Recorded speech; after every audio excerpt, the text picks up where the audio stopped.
riwayat akan pendapat Imam Al-Jili. Tajalli ini ada 3. Yang ketiganya adalah tajalli kamal ilahi. Yang ketiganya adalah tajalli kamal ilahi. Pun yang maksud dengan kamal ilahi, kamal ilahi adalah kamal haq.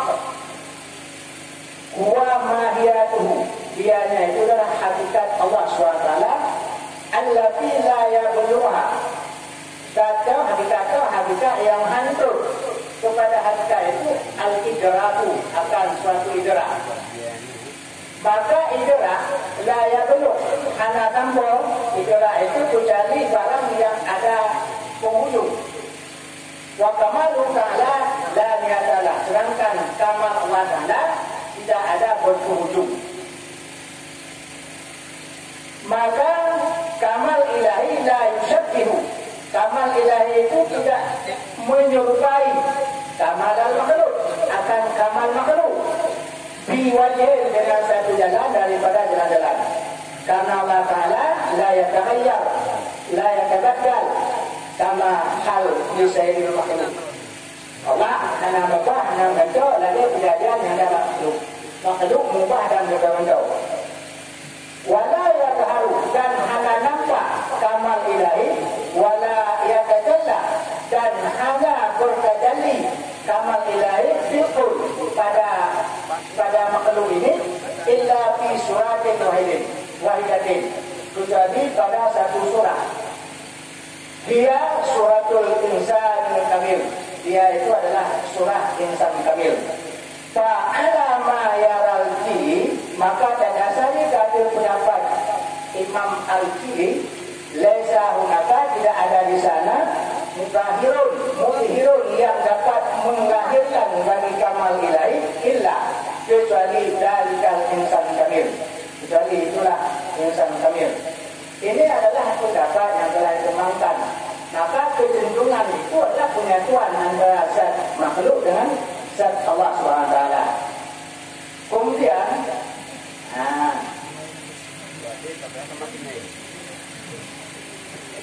di dalam penjelasan yang lain tersebut dalam tafsir Al-Ghali, Utarakan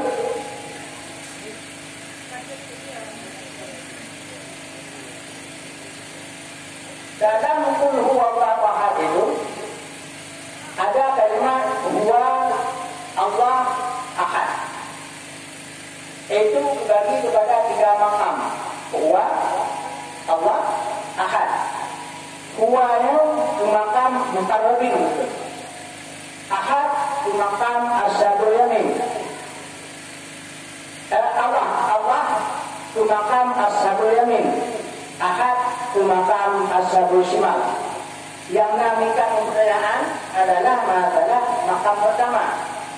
Makam pertama yang disebut dengan makam pertama adalah ahlu makam al-sairin, setinggi-tinggi makam orang yang berjalan kepada Allah. Nanti hari uhaulai humul ladzina daru ila mahiyatil asya' wa haqiqatiha, yaitu orang-orang yang sudah mampu mengenal kepada hakikat sesuatu dari sekira-kira sesuatu itu adalah sesuatu. Pada jalma maka hana jirim, apakah tidak ada suatu jirim pun yang ra'au, yang mampu mereka lihat mawjudan, yang mawjud selain daripada Allah Ta'ala. Itu juga prinsip wahdatul wujud, karena hana yang selain pada Allah SWT. Li'anna al-haqqa, karena bahwasanya Allah adalah alladhi, yang bagi dana itu wajib wujud. Amma ma'adahu, adapun selain daripada Allah, kemungkinan lizati, maka itu semuanya mungkin. Sedangkan mungkin bagi dana idza nadara ilaihi min haitsu huwa kana ma'luman. Apabila diperhatikan kepada semua mawjudat sekira-kira dia itu sebagai makhlukat, maka terlihat tiada, semuanya itu tiada. Maka kalau dalam prinsip wahdatul wujudnya, dalam prinsip menyatukan zat makhluk dengan zat Allah. Ini adalah makam paradigm dengan kata wa untuk bermakrifat kepada Allah atau bertauhid kepada Allah. Jadi menyoal lima darinya wahdahnya dua. Wahdah yang tidak dibenarkan malah Ibnu Arabi melarangnya, dan wahdah yang tidak dilarang oleh siapapun, yaitu dalam pandangan para arifin yang terlihat adalah wujud daripada hakikat wujud, yaitu wujud yang wajib wujud.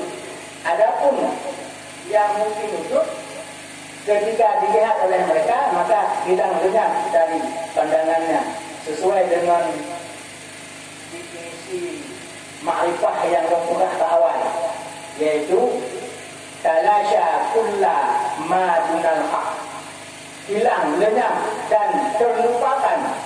Artinya tidak terikat batin seseorang arif dengan semua selain daripada Allah SWT.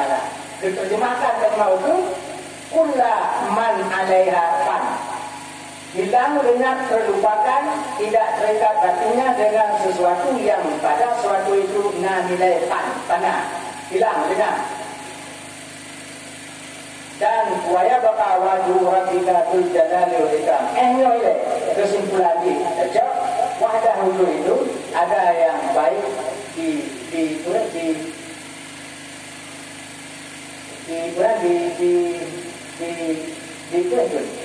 diamalkan, ada yang tidak boleh diamalkan. Ada wahdah itu. Kemudian wahdah itu untuk yang lainnya pada makam yang tinggi disebutlah wahdatul syuhud. Syuhud min haitsu nazalate, terlupakan atau tidak terlihat sama sekali sampai pada wujud diri, yang ada adalah wujud Allah Subhanahu wa taala. Kemudian masalah qul huwallahu ahad. Huwallahu ahad. Terdekat apa yang tertulis dalam Insan Kamil. Terdekat jawabannya lain. Saya berkata buka lagi. Mungkin Insan Kamil. Al-harful khamisu min hadal ismi huwal ha'u. Huruf yang kelima dari ini isim adalah ha, huruf ha. Bahwa isyaratun ila hawiyatil haqqil ladzi wa ainul insan. Ha itu berisyarah kepada hawiyah, arti hawiyah hakikat, mahiyah, hakikat Allah yang dianya Allah itu in daripada insan. Ini untuk awal daripada kita bisa kami bahwasanya ha itu berisyarah gambaran kepada hakikat Allah, yang hakikat Allah adalah insan. Kalau Allah Ta'ala sudah berani dia kada kemudahannya, kada lebih dapat kesimpulannya bahwa hal adalah isyarat kepada hakikat Allah, yang Allah itu adalah insan. Lalu wujud dari bukan dari itu kul huwallahu ahad. Arti tafsir kul ya Muhammad huwa ay insan Allahu ahad. Yang sesuai dengan kesimpulan yang kami dorong tadi, ha isyarat kepada hakikat Allah yang dianya hakikat itu merupakan insan. Hidup dari lagi-lagi tafsir sesuai antara dalil dengan madlul. Jangan apa juga namanya lagi-lagi cara tafsir, maka yang tidak jadi. Orangnya sudah kembangkan, bukan cara kembangkan. Untuk habis dengan masalah nodali. Untuk habis dengan masalah nodali. Nodali Allah Ta'ala. Kulkul taha al-bisyarah fi huwa araji'an ila ta'il kul wa wada. Taha ha isyarah. Kalau juga ha itu isyarah ila hawiyatul haq. Maka itu dengan ha isyarah. Yang empat itu ha isyarahnya fi huwa, pada huwa. Yang bagaimana ada pak ayah-ayah yang kita sampaikan di mulai. Yang na itu hanya pada kalimat huwa, yang na pada kul huwa. Yang kembali kepada fa'il kul, yang fa'il kul itu anda. Yang fa'il kul itu anda. Jadi kata Katakanlah, ya Muhammad, dianya engkau Muhammad. Atau yang lain, katakanlah, ya Muhammad, dianya engkau. Enam. Beralakan yang berbiarakan, bahkan mesti anda marjah damir. Wa ila fala yajudu. Maka menyohamkan kita kembali, maka tidak boleh dikembalikan damir kepada yang tidak disebutkan terlebih dahulu. Maka marjah damir ini harus pada isim yang telah disebutkan terlebih dahulu. Dan alasan. Oleh orang termalakan, tanpa menantuman. Tanpa Tuhan harus kembali kepada anda. Ada yang lain wajib karena al-madhkur musibah anda betul. Berkuhalakan uktima maqamal ghaib. Karena yang berkutua. Berkutua yang pada makam ghaib. Yang semula itu makam petak, oleh berkutua makam ghaib. Cuma bukan nadakannya, betul. Iltifat dan bayanian. Karena itu iltifat bayan. Oleh karenanya kesimpulan saja putra itu yang banyak adalah untuk terisyarah kita bahwasanya yang diminta oleh Allah Taala kan Nabi Muhammad SAW. Tapi bagi mandung manusia, yang manusianya kita panah dengan maka nak berjalan untuk kabulahi dan mirhuanya insan setiap kuliah Muhammad huwa insan. Karena bila insan kategorikan secara jenis, menurut jenis ketika ada kaum yang lagi cara seperti Imam Al-Jili. Cuma menurut katakan cara yang lainnya sebenarnya hanya tu kakulah Allah, manusia insan. Karena yang dimaksud kitab untuk urah, dan kitab untuk urah kita. Yang dimaksud daripada uraian banyak alasan banyak adalah untuk kita turunkan. Maka Allah ada pun makna lagi berarti betul.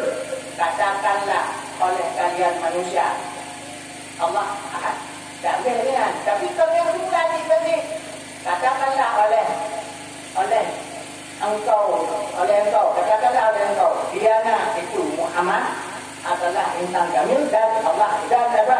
Katakanlah oleh engkau, diana insan itu Allah yang sah.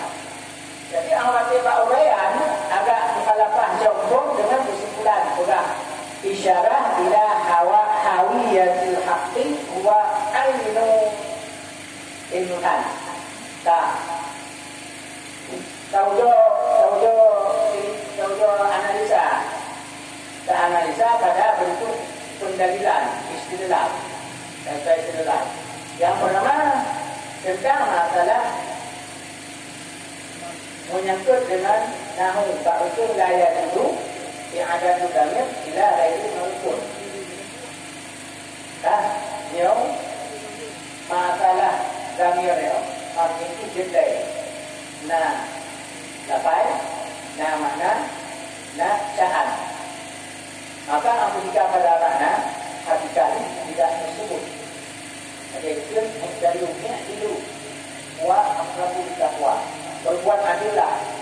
Dianya adil itu lebih jauh pada takwa. Kalimat adil pada hakikat tidak tersebut sebelumnya, tapi ditakdirkan disebut dengan kalimat tajau dari makna itu. Maka dari itu berasallah dari al-adlu. Orang kami kepada al-adlu. Bila kecurian maka kembali damir itu boleh pada yang tidak disebutkan secara lepas. Kemudian ada damir sya'an. Damir sya'an itu oleh ahli nahwu ada karena nyok kecok bah nahwu maka harus dijaruk menahwu. Maka memutuskan kata la yajuzu yang ada tulang ila ghairi mawqul suatu yang menyadari daripada kaidah nahwu.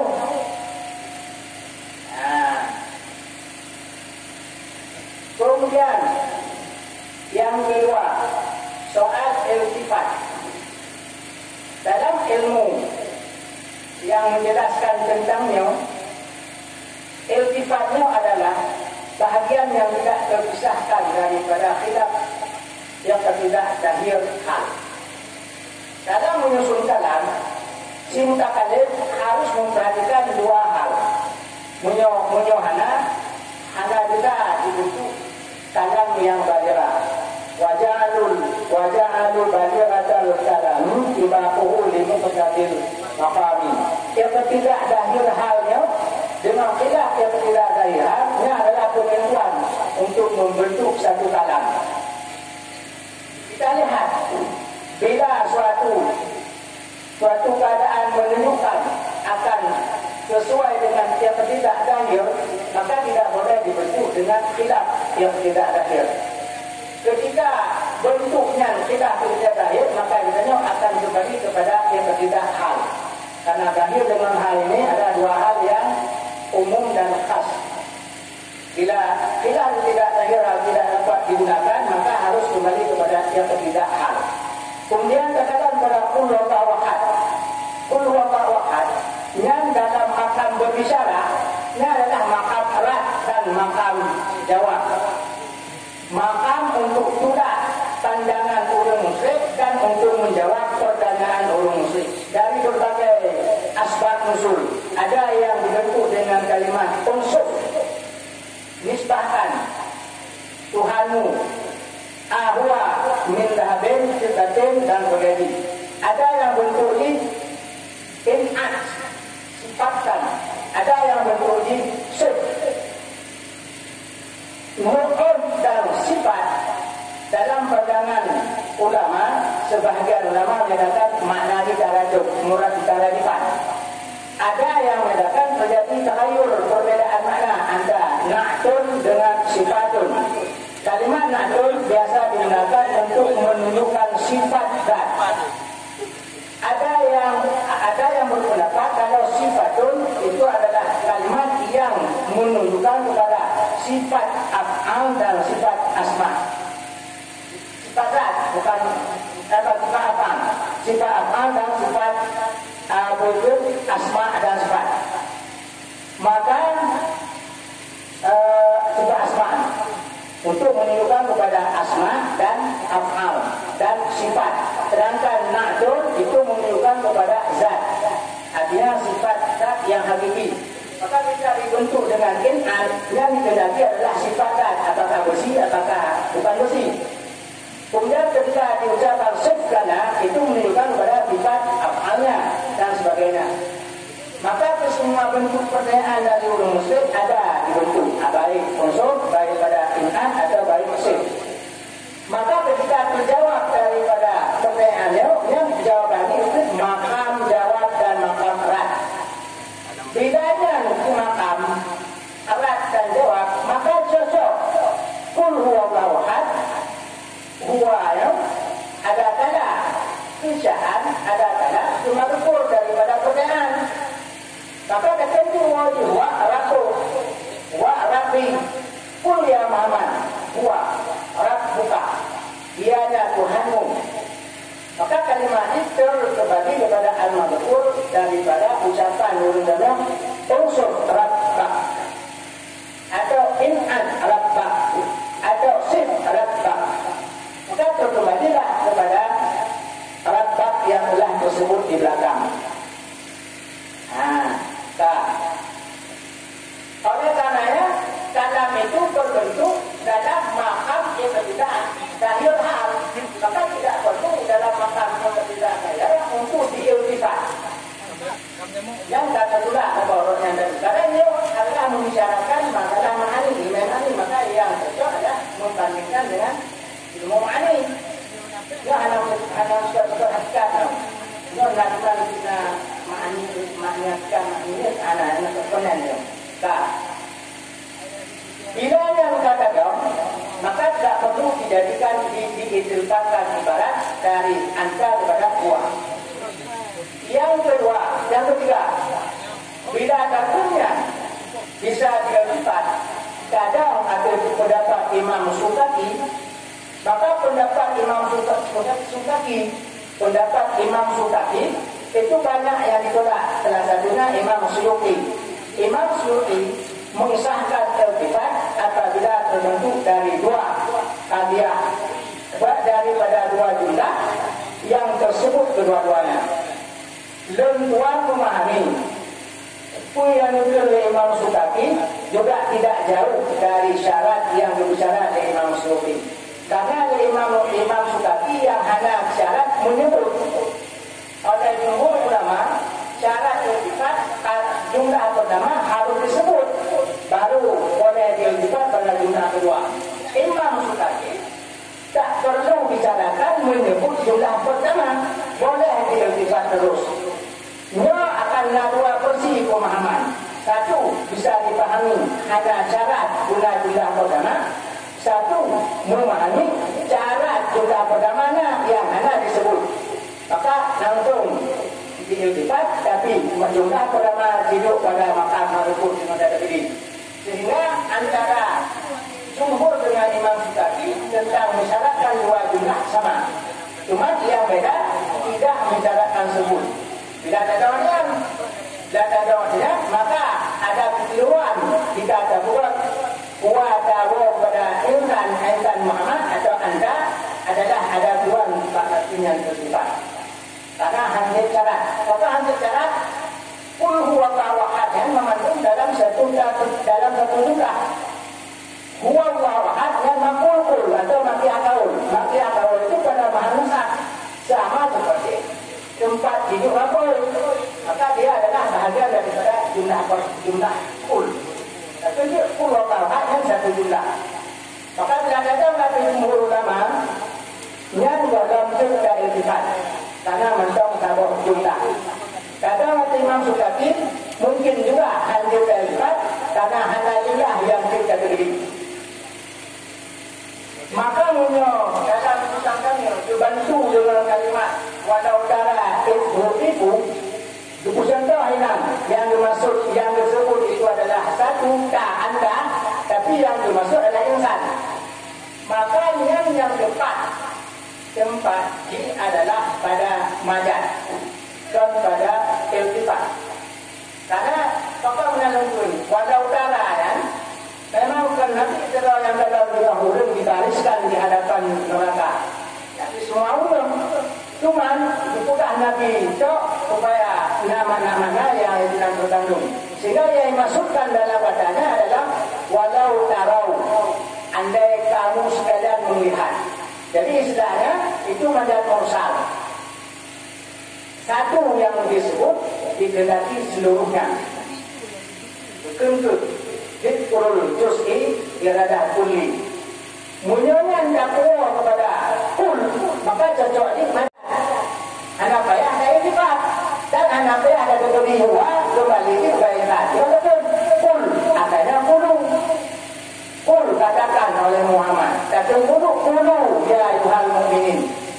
Katakanlah oleh kamu sekalian hai orang-orang beriman. Dianya Tuhan itu Allah Ahad. Yang kesekiannya untuk menjauhnya. Yang sebenarnya maka memperkenal tauhid kepada Allah. Artinya maka memperkenal Allah kepada manusia dan kepada ulul mukmin. Memperkenal tauhidnya dan tauhid kepada Allah SWT. Artinya Allah katanya dikenal kutui tauhid kepada ulul musyrik dan kepada wilayah Muhammad termasuk kepada Nabi. Dan untuk menjelaskan hakikat Nabi, maka makam ini adalah yang tidak dari hadisnya dengan kundi. Anak payah ada yang bukan, maka huwa anak payah ada buang pada yang bukan.